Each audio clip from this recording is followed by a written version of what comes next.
I'm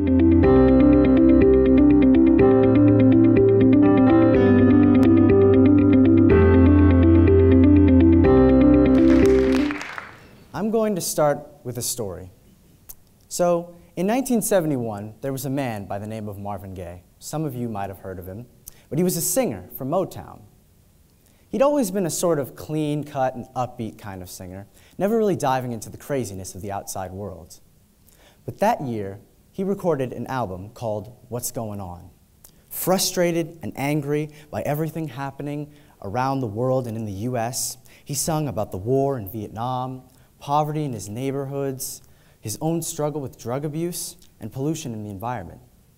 Now, interestingly, Berry Gordy, the president of Motown, was against the album from the start. He said What's Going On was, quote, the worst thing I ever heard in my entire life. He was terrified the album wouldn't sell. Now, of course, Berry shouldn't have worried too much, considering the album sold over 2 million units within the first few weeks. But more importantly, it paved the way for other Motown artists to embrace this new change in creative direction. Now, I remember reading this story and thinking about it quite a lot as I thought about the music that I listened to and the meaning behind some of it. You see, about 2 years ago, I had something of an epiphany about the music around me.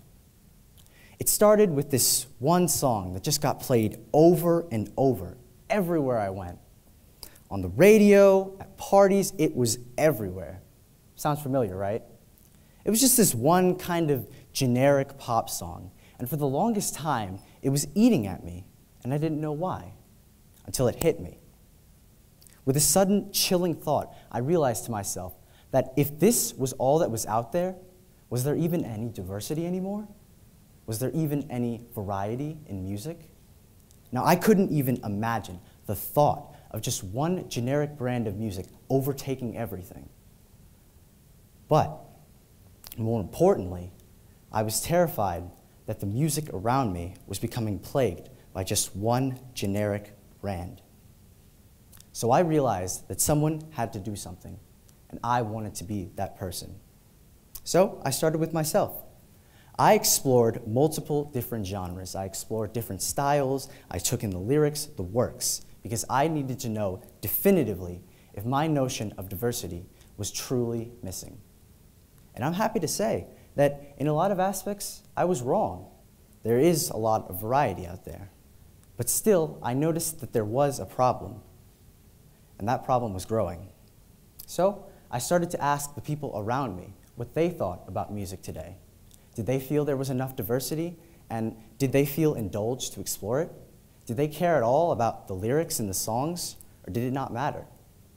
And for the most part, people agreed with me. They said that a lot of music today doesn't have meaning, but to them, it didn't matter. Because at the end of the day, if it had a catchy beat or a catchy hook, that was all they needed. There didn't need to be some deep and spiritual message.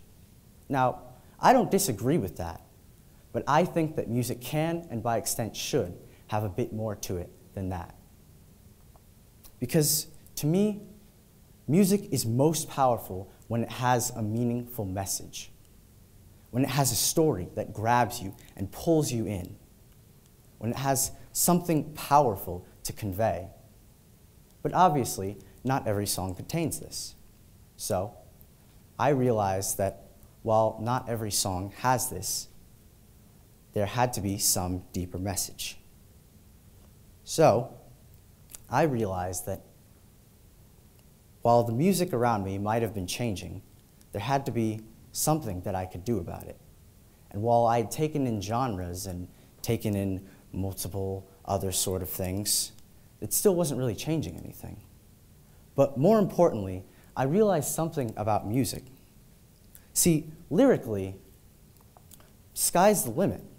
You can write about virtually anything. I mean, you could go from writing, I don't know, say, upbeat march song, or a song about what you did last night, or say, a brutal roast of one of your friends.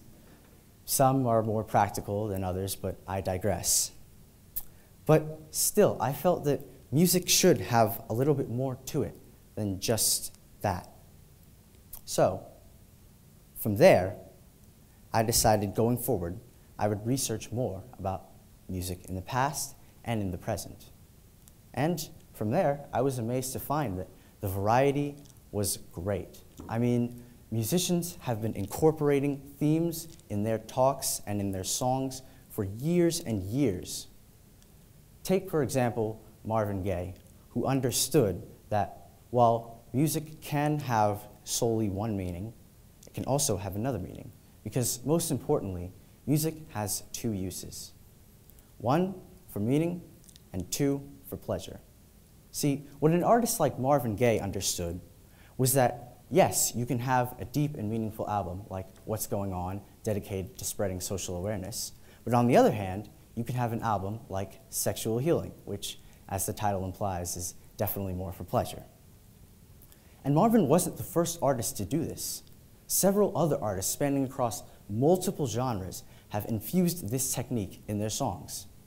Billie Holiday, a jazz singer, had Strange Fruit, a song of outcry about lynching in the South. The Byrds, a California rock band, and Curtis Mayfield, a funk singer, sung about the draft in the Vietnam War, in Draft Morning and Back to the World, respectively. Even more contemporary genres like rap and hip-hop have had groups like NWA, Public Enemy, and Rage Against the Machine. And even more recently, with artists like Kendrick Lamar and Joey Badass, speaking on systemic injustices and racism within the Black communities. So, at this point, you might be asking, well, why do you care? If it's out there, why don't you just go and enjoy it? Well, the short answer is, I can. But that doesn't speak to our society as a whole, because with this widespread array of music available to us, it's whether we choose to utilize it that makes the difference. Now, don't get me wrong. I would never think to judge anyone based on their own musical interests. In fact, I think it's the best way to get to know a person because I can understand their unique preferences. But when we have these influx of generic songs flooding the market, it's then when we begin to realize that something must change. And so, from there, I realized that I would have to start something. So maybe think about that the next time you pull out your headphones. Thank you.